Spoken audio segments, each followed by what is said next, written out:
Okay, our next speaker is Jennifer Newton, who is the first social scientist for Grand Teton National Park. And in her current position, she develops and conducts studies pertaining to visitor use and experience in the park and provides managers with analysis and results.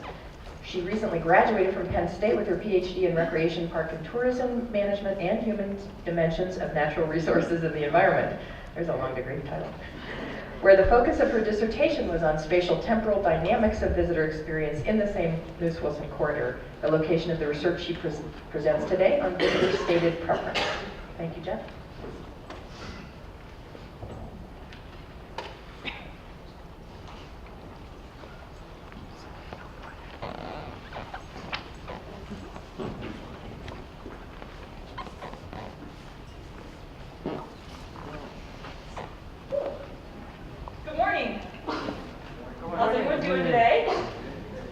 Good. Glad to hear that. Thank you, Sue, for the great introduction. And also thank you all for being here this morning. And thank you for the folks who put together this great conference. I'm very fortunate to have this opportunity to talk to all of you today.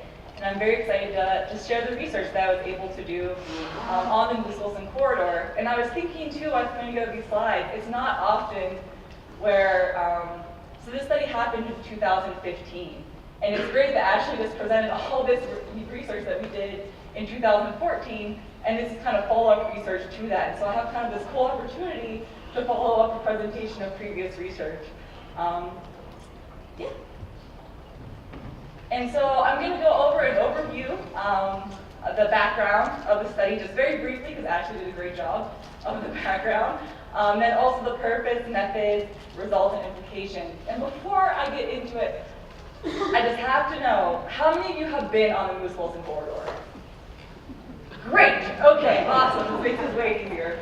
And so as you know, like Ashley mentioned, wildlife is abundant there. It's pretty easy to see it off the road, not even getting out of your vehicle. And what we saw from our results in 2014, people are pretty highly motivated to see wildlife along the corridor. There's also ample hiking opportunities for people to get closer to nature if they want. And get exercise, which were also main motivations for the corridor. Most people that get there arrive in their personal vehicle, as Ashley mentioned. Part of that is because this sign, right, no buses are allowed on the corridor. And also that's kind of representative of the entire National Park Service. About 90% of people who travel to parks and within parks are in their personal vehicles. And as the keynote speaker mentioned last night, transportation national parks are pretty closely linked. Like this picture of Stephen Mather and Horace Albright in Grand Teton in a personal vehicle. As well as this entrance gate to Grand Teton from the 1930s, right? Entrance gate made for personal vehicles to come into the park. Even whenever road conditions weren't great, personal vehicles in the park. Our roads have improved and people are using them. So that kind of leads into this idea of trade-offs, right? Whenever we drive and we're in our cars and everything, we have kind of an idea of how we want to experience that. And we borrow the idea of trade-offs from economics, actually, and have applied it to recreation research. So like in this cartoon, say, for example, you're going to buy a car, and you might say, like, I want heated seats, and I want a sunroof, and I want it to be, big for my family, but I want it to look cool.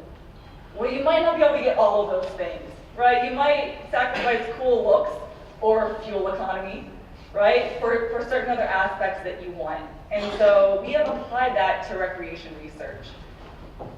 And we've done that in wilderness areas in the past. So say for my optimal wilderness experience, I want to experience solitude. So I might trade off accessibility, right? I might not get a permit, but if I do, I'll have a really awesome solitude experience. And this has been done in Denali and in Yosemite. We've also looked at more front country areas, like in Acadia National Park, and also with alternative transportation systems, like in Rocky Mountain National Park, and also abroad in different areas. So we've taken this idea of trade-offs and modeling that, and have applied it to recreation areas. Most of the time, whenever it's applied to transportation, it's looking at these alternative transportation systems. Like Ashley mentioned, and like I stated previously, most people actually go in their personal vehicles. So that's actually a pretty important part of the experience that we want to understand, right? Are people traveling through in personal vehicles? And so for this study, we wanted to know what are those attributes people will trade off to have that optimal experience in the Lewis-Wilson corridor. And we also wanted to know if there were differences between different groups of people that were using the corridor in their most optimal experience. And so for our methods, we worked really closely with the park to understand what attributes, one, are manageable for the park, and also contribute to quality experiences within the park. So that was very important. We wanted to make sure that it was something that the park could actually manage for. And so we looked at things like parking availability. And with each of these attributes, we looked at 4 different levels of it. So for parking availability, we looked at, you drive in, you can find parking immediately, up to you have to wait about 30 minutes to find a parking spot. We also looked at wait time at the entrance gate. And once again, it went from the levels of you can enter immediately to you have to wait about 30 minutes to enter into the Lewis-Wilson corridor. We also looked at speed limit and travel time.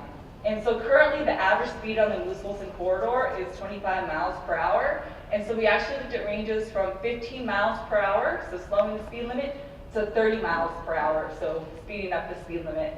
And obviously that affects travel time, right? Hopefully if you're going slow, you're gonna take a longer time to get through. And we also looked at traffic volume. And those range from seeing no other vehicles on the road in your viewscape to seeing up to 8 vehicles in your viewscape on the corridor. And I'm glad a lot of you have been there, because I was talking to some other folks and they're like, 8 vehicles doesn't seem like a lot. But whenever you're on the corridor, because it is so narrow and windy, and you're driving through, 8 can seem like quite a few people if they're constantly in your viewscape the entire time. And so the cool thing about stated choice and about looking at these trade-offs is that we're not just asking individual questions, right? Because someone might say like, yeah, I totally want to find parking in immediately, and I want to get in immediately and not see any cars. And, I want that really great experience. I want to drive whatever speed I want. But what this does is looks at the interaction of all of those things at one time. And so we're able to see what pushes and pulls parts of visitor experience to do one analysis. And so how did we do that? We talked to people, right? Like Ashley mentioned, we talked to folks who were in vehicles. We use same sort of methodology, the same sampling sites. So we talked to participants in vehicles and also people who were hiking within the Lewis-Wilson corridor. And so, like I said, a lot of attributes, a lot of different levels. So how do you ask people that all at one time? Well, we gave them paired scenarios, which looked like this. And we gave them 8 because it is a little bit cumbersome, right, to ask someone, hey, read all these paired scenarios and tell me what you most prefer. And so we gave them 8 of them to read, and they picked their most preferred, which is hard, right? Because there's some very similar things like on this scenario that's up there now. But the key things that I see in this scenario are entrance time, right? In one, you can get in immediately, and one, you have to wait 15 minutes. But if I get in immediately, I'll see an average of 8 vehicles. But if I wait a little bit, I'll see an average of 2. So whenever we ask people, and we have the paired scenarios, we're able to see that analysis and how people are making those choices. And so we had 2 versions of the survey to kind of maximize the amount of scenarios we were able to analyze. And so we used the mixed logit model to analyze the results to be able to do that analysis all at one time. And so the dependent variable is the scenario that people chose, and the independent variable were the levels of each attribute that were in that scenario. And we also looked at variables of residency, mode of transportation, and age. And this was based on the 2014 research and also past research that had been done using stated choice models. And so for variables of residency, we wanted to look at locals versus non-locals. I know some of you are probably wondering, like, well, what's a local? And we actually used it based on a 2008 study that was done in the Lewis-Wilson corridor on transportation. And so folks with zip codes in Teton County, Idaho, Teton County, Wyoming, and Lincoln County, Wyoming were considered local, and all of those zip codes were considered non-local. Mode of transportation, as I mentioned, we said participants and vehicles and people who were hiking, and the differences there, and then also age, because past features, so there was differences in age on how people prefer their experience. And so overall, we had about 320 surveys that were collected with a pretty decent response rate. A little bit lower for vehicles. That's me standing there, so not everyone really wanted to stop for me, but still had a pretty good response rate. And so in the mixed logit model, we're able to get coefficients. And the way to think of coefficients are kind of happiness scores. So right around 0 is pretty neutral. And the more positive the number, the more happy it makes somebody. And the more negative, it's less happy, not happy. And so you can see from this first chart here, just looking at parking availability, people love finding parking in less than 5 minutes. And they really did not like finding designated parking at all. Right? If I could not find a designated parking space, I'm really not happy with that situation. Whereas you can see too, between 15 minutes and 30 minutes, not much difference of waiting. Kind of like if I'm waiting, I'm waiting. For entrance wait time, again, people want to enter immediately. Waiting after 30 minutes, not so much. Interestingly too, looking at average travel speed, people less preferred going faster, right? And their most preferred was going an average of 25 miles per hour, which is the current average speed on the corridor. And traffic volume, people preferred to see less cars, more cars, not as much. Right, so parking, and you can see from here the results, because the bigger difference between the parking, right, that shows that it's more important to people. And so parking was the most important variable that we found. Once again, people wanted to find parking. They wanted to get out of their cars in the corridor. Speed limit was the least important variable, right? So if we're talking about trade-offs, that's the thing people are willing to trade off. I'll kind of go whatever speed you tell me if I can get what I want. And then we did find differences among age, residency, and mode of transportation.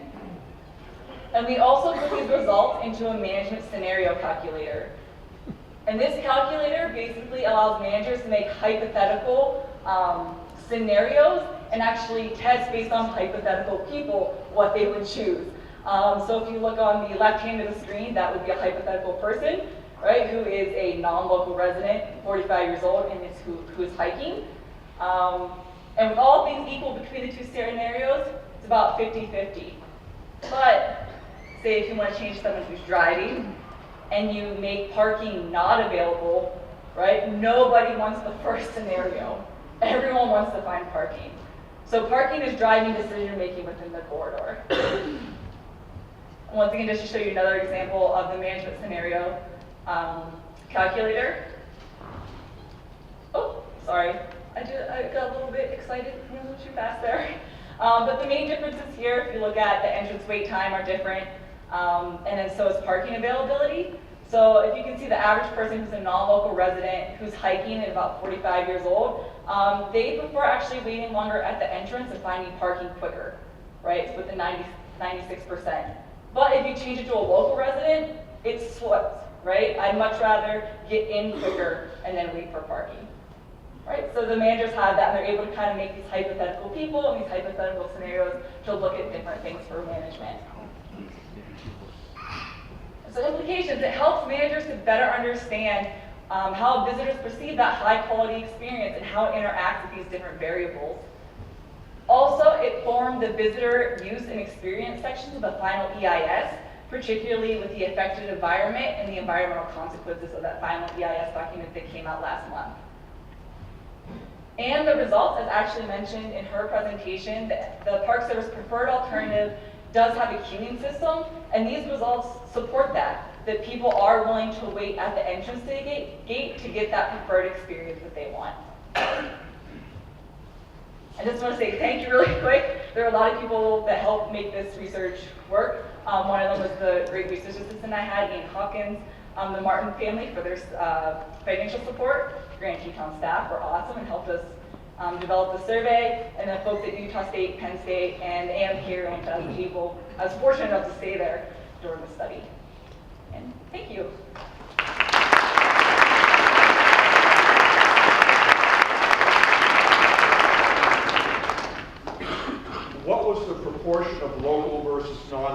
resident survey?